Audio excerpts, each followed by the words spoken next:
एक छोटे से गांव में रामू नाम का एक गरीब किसान अपनी पत्नी गीता के साथ रहता था। उनका छोटा सा कच्चा घर था और थोड़ी सी जमीन।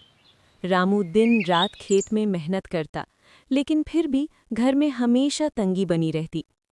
एक शाम सूरज ढल रहा था। रामू थका हुआ घर लौटा।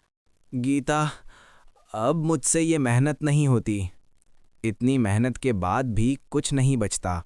गीता ने पानी का गिलास दिया और मुस्कुराकर बोली, हार मानने से कुछ नहीं होगा, हमें समझदारी से काम लेना होगा। रामू ने हैरानी से उसकी तरफ देखा। समझदारी? हम तो हमेशा मेहनत ही करते आए हैं। बस यही गलती है, सिर्फ मेहनत नहीं, सही तरीका भी जरूरी होता है। हम अपनी जमीन के एक हिस्से में सब्जियां उगाएंगे और दूसरे हिस्से में अनाज। लेकिन अगर सब खराब हो गया तो? जो कोशिश नहीं करता वो कभी जीत नहीं सकता। रामू ने गीता की बात मान ली। दोनों ने मिलकर खेत तैयार किया, दिन रात मेहनत की। शुरुआत में सब कुछ आसान नहीं था। कभी पानी की कमी, कभी कीड़े फसल खराब कर देते। मैंने कहा था ना, ये सब बेकार है। नहीं, हमें हार नहीं माननी चाहिए। हर समस्या का हल होता है। गीता ने गांव के बुजुर्गों से सलाह ली, नए तरीके सीखे और धीरे धीरे सब ठीक होने लगा। कुछ ही महीनों में खेत हरे भरे हो गए, सब्जियां भी खूब उगने लगा। गीता, ये तो कमाल हो गया।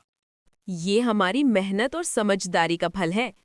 अब रामू सिर्फ खेती ही नहीं करता था, वो सब्जियां बाजार में बेचने भी जाने लगा। धीरे धीरे उनकी कमाई बढ़ने लगी, घर में खुशियां लौट आईं। मैंने कभी नहीं सोचा था कि हमारी जिंदगी इतनी बदल जाएगी। जब पति पत्नी साथ मिलकर काम करते हैं तो कोई भी मुश्किल बड़ी नहीं होती। एक दिन गांव के लोग रामू के पास आए। हमें भी सिखाओ, तुमने ये सब कैसे किए? रामू मुस्कुराया और गीता की तरफ देखा। ये सब मेरी पत्नी की समझदारी है।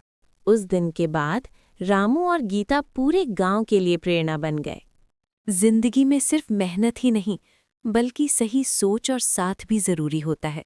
और कभी-कभी सबसे बड़ी ताकत एक समझदार जीवन साथी होता है।